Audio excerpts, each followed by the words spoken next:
Hi guys, welcome back. Thank you so much for being here. It's so greatly appreciated. It truly, truly is. Before we start, let me give you my usual disclaimer that this video is for educational purposes only. Please do not take what I say as facts. Please always do your own research and come to your own conclusions. Next, if you have not liked, subscribed, or commented yet, please consider doing so. It really helps me out. Only takes a couple seconds, and I would really, really appreciate it. And with that, let's get started. 59-year-old Ghulam Rabi and 57-year-old Shamima Rabi migrated to the United States from Bangladesh. The couple had two sons together, Hasib, who was 22 years old, and Omar, who was 17 years old at the time. Ghulam Rabi was an engineer and a professor at a local college. He loved to hunt, and he had several guns in the home because of this hobby. Shamima Rabi graduated from San Jose State University in 1995, and she worked as an accountant at Thermo Fisher, Scientific Terrasat Communications, Nuance Communications, and Array Communications. The couple were also members of the Evergreen Islamic Center Mosque, and they were described as humble, polite, and peaceful. Sunday, April 24th, 2016, at 1:47 p.m., San Jose police received a 911 call from family members of Ghulam and Shamima after they failed to answer calls, texts, knocks on doors, and Ghulam fails to show up to work. But prior to calling 911, the family members called the couple's two sons. This was at 9:30 in the morning. The sons told their relatives that they were an hour away in Oakland at an anime convention. The family waited several hours for the sons to show up, but they never did. And they turned their phones off, and they stopped answering calls. So it's at that point that the family members decided to call police and find out what the hell was going on. When the relatives entered the home, they found Ghulam and Shamima dead from multiple gunshot wounds. The inside of the home also had cryptic messages written all over the walls, saying things like, "Sorry, my first was clumsy," and "Take care of your brother or he's next," and "I can't be like you, telling a lie. I can't love someone without telling them." Okay. So, even though it is said that the writing on the walls could have had two separate authors, police did compare the writing on the wall to writings from notebooks that were found in Omar's bedroom, and they concluded that the handwriting was Omar's. It was the same handwriting. When officers spoke to the couple's two sons, they gave two very different versions of events. The first version is that on Saturday, April 23rd, the brothers woke up and they left the home in the morning.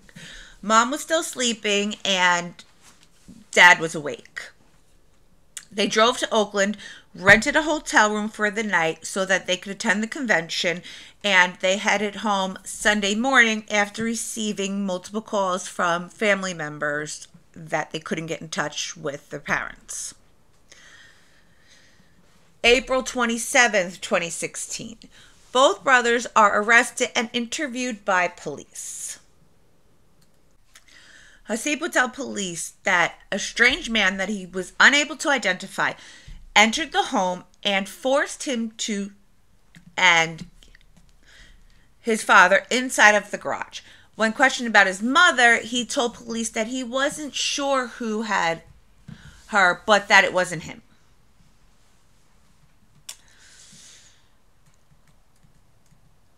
Omar stated that he was present in the home when his brother committed but never mentioned any intruder, which I mean, you would think that that would be something that, would probably get mentioned if it was the truth.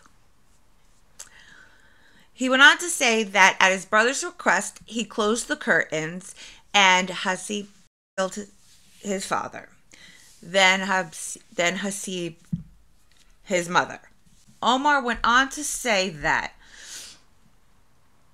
due to his brother's request again, he went to check the garage door to ensure that there was no blood seeping out, and then the two took off to the convention.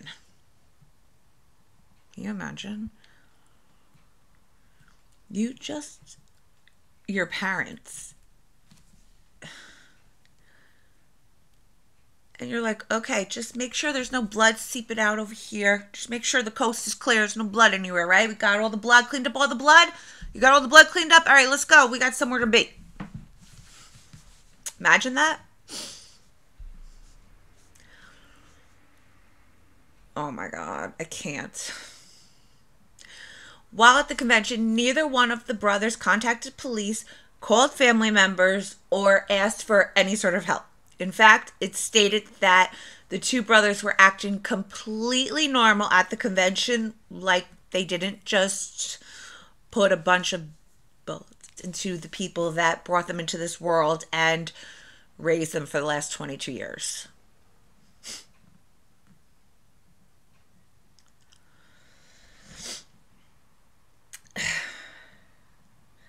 The final post made by Hasib to his Facebook wall right before getting arrested read, "Yeah, to the kids who feel like they're dying inside but still gather up the strength to roll out of bed, get dressed, and leave the house. You are strong and beautiful and worth more than you know."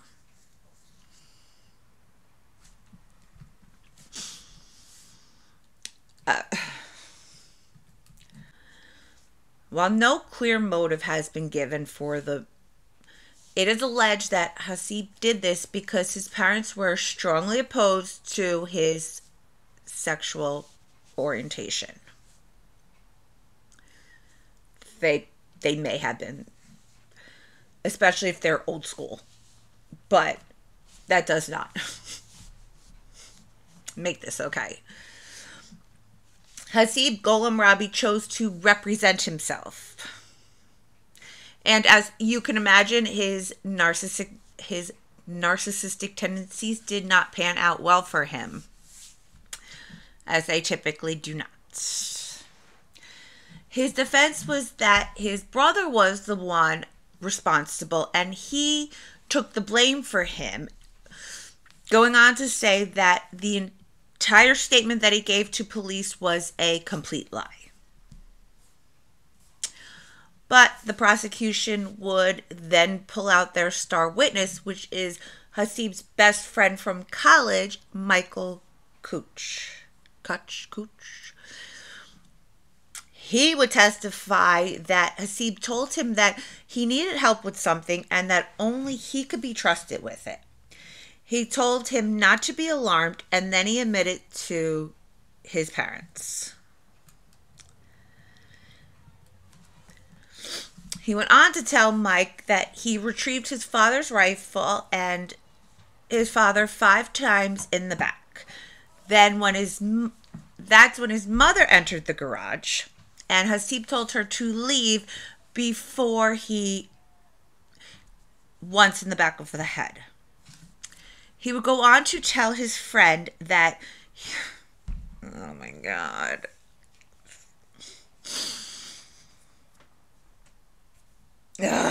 He would go on to tell his friend that he did not his father in the face because that would be a dishonor. It's okay, I'll let you. Yes, you heard that right. You heard that absolutely right.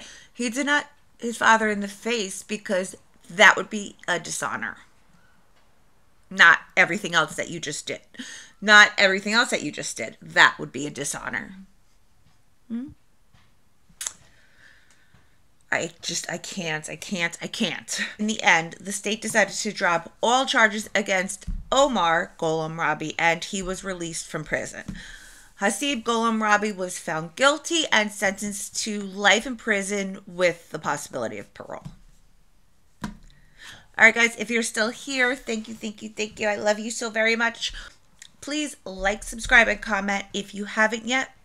If you have any case suggestions, please email me, harding527@yahoo.com. And until next time, stay safe out there.